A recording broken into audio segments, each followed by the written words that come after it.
അമേരിക്കയിൽ ട്രംപിന്റെ വ്യാപാര യുദ്ധത്തോട് അമർഷം വളരുന്നു. ഇലോൺ മസ്ക് അടക്കം വ്യവസായ രംഗത്തെ അധികായരായ 10 പേർക്ക് ഓഹരി വിപണി തകർച്ചയിൽ നഷ്ടമായത് $35,300 കോടി, അഥവാ 30 ലക്ഷം കോടി രൂപ. കമല ഹാരിസിനെ പിന്തുണയ്ക്കാത്തതിൽ പശ്ചാത്തപിക്കുന്നവരുടെ എണ്ണം കൂടി. ട്രംപിന് ഈ പോക്ക് തുടരാനാവില്ല, ചുങ്കം അതേപടി നിലനിർത്താനാവില്ലെന്ന സ്ഥിതി. ആഗോളതലത്തിൽ അസംസ്കൃത എണ്ണവില കുത്തനെ ഇടിഞ്ഞതിന് പിന്നാലെ പെട്രോളിനും ഡീസലിനും ലിറ്ററിന് 2 രൂപ എക്സൈസ് തീരുവ വർദ്ധിപ്പിച്ച് കേന്ദ്ര സർക്കാർ. വിലക്കുറവിന്റെ ആദായത്തിൽ ഒരു പങ്ക് സർക്കാർ എടുത്തു. വിലയിടിവിന്റെ നേട്ടം ഉപയോക്താക്കൾക്ക് തൽക്കാലം നൽകില്ല.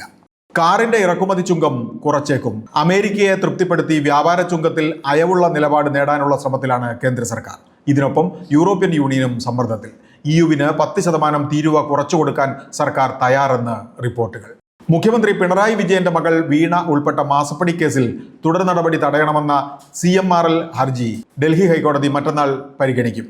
ഹർജിയിൽ SFIOയ്ക്കും കേന്ദ്ര കമ്പനികാര്യ മന്ത്രാലയത്തിനും കോടതി നോട്ടീസ്. വ്യവസായിയും എമ്പുരാൻ സിനിമ സഹനിർമ്മാതാവുമായ ഗോകുലം ഗോപാലനെ എൻഫോഴ്സ്മെന്റ് ഡയറക്ടറേറ്റ് കൊച്ചിയിൽ വീണ്ടും ചോദ്യം ചെയ്തു. ഫെമ നിയമം ലംഘിച്ച് സ്വീകരിച്ച പണം ചില സിനിമകൾക്ക് മുടക്കിയെന്ന് ED സംശയിക്കുന്നു. നടപടി ഉണ്ടായതാകട്ടെ എമ്പുരാൻ രാഷ്ട്രീയ വിവാദത്തിന് ശേഷം. ബിസിനസ് വാർത്തകൾ വിശദമായി അറിയാൻ ധനം ഓൺലൈൻ.